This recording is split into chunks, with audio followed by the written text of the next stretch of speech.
प्रिय विद्यार्थियों, पिछले वीडियो में अपन ने देखा था कि जो सत्र 2020-21 के अंतर्गत जो बोर्ड का रिजल्ट है वो कैसे तैयार किया जाएगा। उसके अंतर्गत अपन आज देखते हैं कि जो अंकों का प्रतिशत निर्धारित किया गया किस तरीके से था, एक उदाहरण के माध्यम से अपन समझेंगे। और जो अपनी अंक तालिका है वो कैसे तैयार की जाएगी और जो प्रायोगिक अंक है उनका निर्धारण कैसे किया जाएगा। आइए देखते हैं अपन कक्षा 10 के लिए। कक्षा 10 के लिए जो 8वीं का अंक बाहर निर्धारित किया गया है कितना है 45%। और इसके अंतर्गत टॉप 3 विषयों के अंक यहाँ लिए जाएंगे। जो अपने विषय हैं उसके अंतर्गत जो टॉप 3 विषय में जो अंक हैं उनको लिए जाएंगे। मान लो एक में कितने आए हैं 94, एक में आए हैं 96 और एक में आए हैं 95।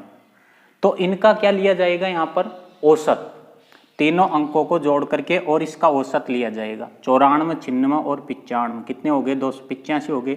इनका औसत निकाला तो कितने आ गए 95 अंक आ गया इसका औसत। तीनों विषयों का टॉप 3 विषयों का 8वीं के और उनका 95% अंक हो गया। अब 95 का क्या है कि 45% लिया जाएगा यहाँ। तो 95 का 45%,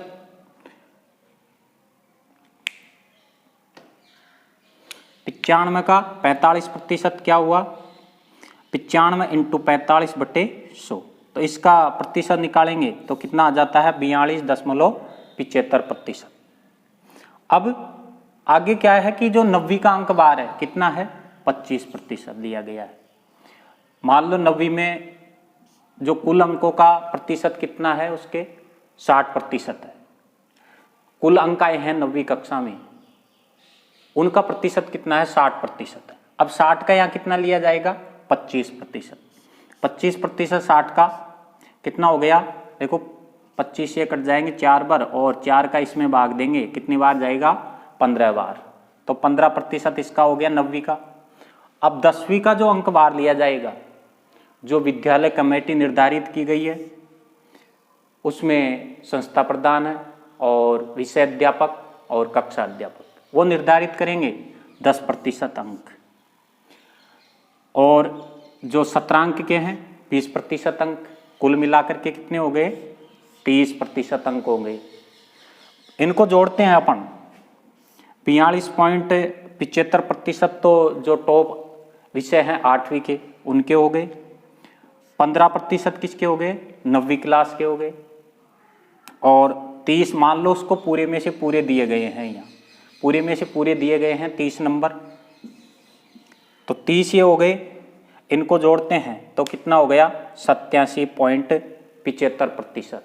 तो उसके जो विषय हैं उनमें सभी में क्या होगा 87.75% अंक उसके होंगे।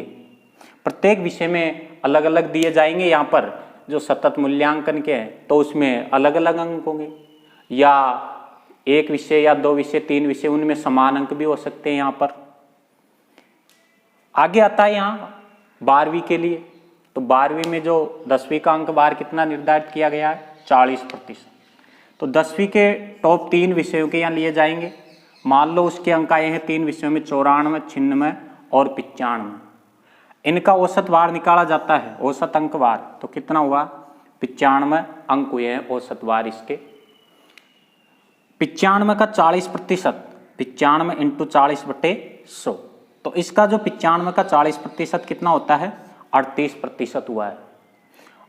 11वीं का अंक बार कितना लिया जाएगा यहाँ पर 20% लिया जाएगा। 11वीं में कुल अंक आए हैं, कुल अंकों का 11वीं के कुल अंकों का कितना 20%। जो उसके 11वीं में कुल नंबरों का कितना प्रतिशत आया, मानना कि उसके 80% आया है। तो 80 का कितना लिया जाएगा 20%। 80 का 20% निकालते हैं तो कितना आया है 16%। मान लो ये 1 0 से 1 0 और 1 0 से 1 0 कितना 8 दूनी 16% आ गया। यहाँ पर कुल अंक पर जोड़ते हैं इनके तो यहाँ पर 38 और 16 और मान लो उसको सतत मूल्यांकन यहाँ पर कितना है 20%। जो कमेटी निर्धारित करेगी, जो स्कूल पर है बनाई गई कमेटी, तो 20 उसको पूरे में से पूरे दिए गए हैं और 17 अंक के जो 20 अंक दिए जाते हैं। मान लो ये 40 है तो इनको जोड़ दिया जाता है यहाँ पर, तो कितना हो गया 8 और 6 14, 14 का 4 हासिल की 1, 4 3 7 रहेगा 8 1 9, 95 94 सॉरी, इनको जोड़ते हैं तो कितना हो गया 94%। मतलब उसमें प्रायोगिक विषय नहीं है, बिना प्रायोगिक विषय के, तो कितना हो गया उसके 94%। और जब अगर उसके प्रायोगिक विषय है, जैसे साइंस में प्रायोगिक विषय है या आर्ट्स में कोई प्रायोगिक विषय है या भूगोल है या गृह विज्ञान है या दूसरे कोई भी विषय उसमें, तो उसमें प्रायोगिक विषय में 30 नंबर किसके हैं प्रायोगिक के हैं और 70 नंबर किसके हैं सैद्धांतिक के, तो कुल मिलाकर कितने होते हैं 100। तो यहाँ पर जो कुल अंक है उसके, मान लो उसके भूगोल में कितने आए हैं 94, भूगोल में अंक आए हैं कितने 94। अब 94 का क्या निकालेंगे, क्योंकि सैद्धांतिक कितना है 70% है, तो 94 का 70% निकालेंगे तो कितना आ गया 65.80 आ गया। और जो प्रायोगिक परीक्षाएं करवाई जाएगी, जिन स्कूलों में प्रायोगिक परीक्षाएं संपन्न नहीं हुई है वहाँ पर प्रायोगिक परीक्षाएं करवाई जाएगी, और जहाँ पर संपन्न हो चुकी है वहाँ उसके नंबर यहाँ जोड़ दिए जाएंगे। तो 30 नंबर का जो प्रायोगिक होता है उसको इसमें जोड़ दिया जाएगा। कितना हो गया 95.80 अंक।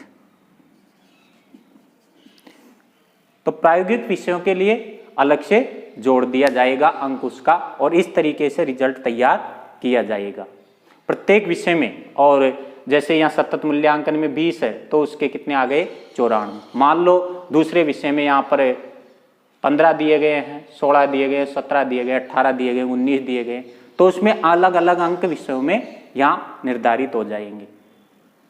इस तरीके से अपनी 10वीं और 12वीं की जो अंक तालिका है वो तैयार होगी। आज के जो ये वीडियो क्लास है इसमें इतना ही। अगले वीडियो में फिर मिलते हैं अपन नए विषय के साथ। धन्यवाद।